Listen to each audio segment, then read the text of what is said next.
নাগৰিকত্বৰ নামত যি বিভীষিকা আৰু বিদেশীৰ নামত যি চাৰিওপিনে এক শোকাকুল পৰিৱেশৰ সৃষ্টি হৈছে।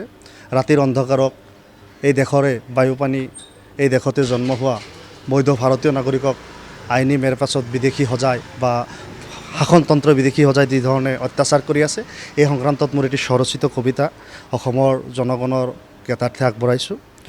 মোৰ কবিতাৰ শিৰোনাম কুইট ইণ্ডিয়া ৮৩ বাঁশবাৰী। টিকটিকাত থিয় হৈ আপোনাৰ মুখখন চাই ভাবিছিলোঁ আপুনি চাগে ন্যায়ৰ অৱতাৰ। মই দুচকু মুদি কৈ গৈছিলোঁ মোৰ জন্মকুণ্ডলী, শৈশৱ, যৌৱন, বৃদ্ধকাল, ৰায়ত, কুইট ইণ্ডিয়া ৮৩ বাঁশবাৰী সকলো।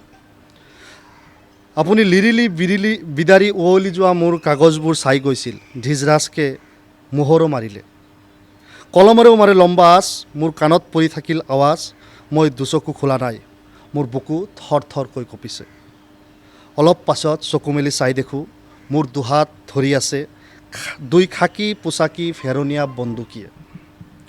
এনেকৈ লৈ অনা হ'ল পোতাহালাত, ইয়াতেই পাৰ হৈ আছে মোৰ দিন, অনাহাৰে অৰ্ধহাৰে সন্মানহীন অপৰাধীৰ ধৰে, নিৰ্দয় আৰু অন্যায়ীভাৱে।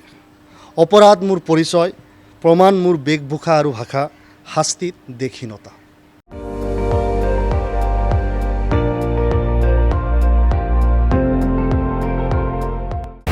আপুনি চাই আছে ND24, সৰ্বশ্ৰেষ্ঠ নহয় সৰ্বোত্তমৰ দৌৰ।